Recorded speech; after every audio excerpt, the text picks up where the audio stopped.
μυαλό μου έχει πιάσει φλόγα και δεν ξέρω πώς να το καλύψω. Γράφω στίχους σαν αόρα κι αν δεν γράφω δεν θα ηρεμήσω.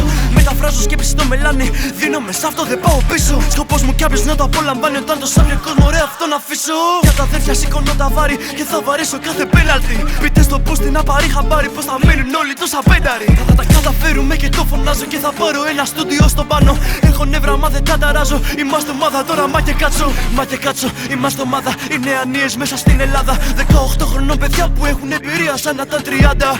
Πες μου τώρα έναν που μας πατάει και φέρ' τον να μου μέσα στο στούντιο. Φέρ' τον να μου θα μου κάνεις χάρη, είναι ο παράδεισος του κούλιο.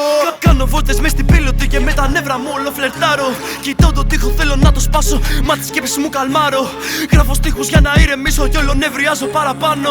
Δίνω πόνο σε αυτούς σαν αν το τελευταίο πράγμα που θα κάνω. Σαν αν το τελευταίο πράγμα που θα κάνω κάθε μέρα κάνω το σταυρό μου. Κι ας μην πιστεύω έχω την ανάγκη να ψάχνω φίλε τον ανώτερό μου. Σε ένα διαμέρισμα μέσα στα νότια και κάθε νύχτα πέφτουν 6 νύχτες. Βγαίνουν φλόγες από το μυαλό μου, βρίζοντας όλους τους παραμύθες. Και το πρωί τη βρίσκω στάχτη μέσα στο κεφάλι πάνω στο γραπτό. Ό,τι σκεφτόμουν να το έχω βγάλει και τώρα παίζει στο ακουστικό. Τα λεφτά όλα θα πάνε χαλάλι, ποιος γαμάει και το αφεντικό. Δώσε μας μόνο λίγο, εμείς θα κάνουμε κουμάντο εδώ. Μα και κάτσω, είμαστε ομάδα, οι νεανίες μέσα στην Ελλάδα. 18 χρονών παιδιά που έχουν εμπειρία σαν να ήταν 30.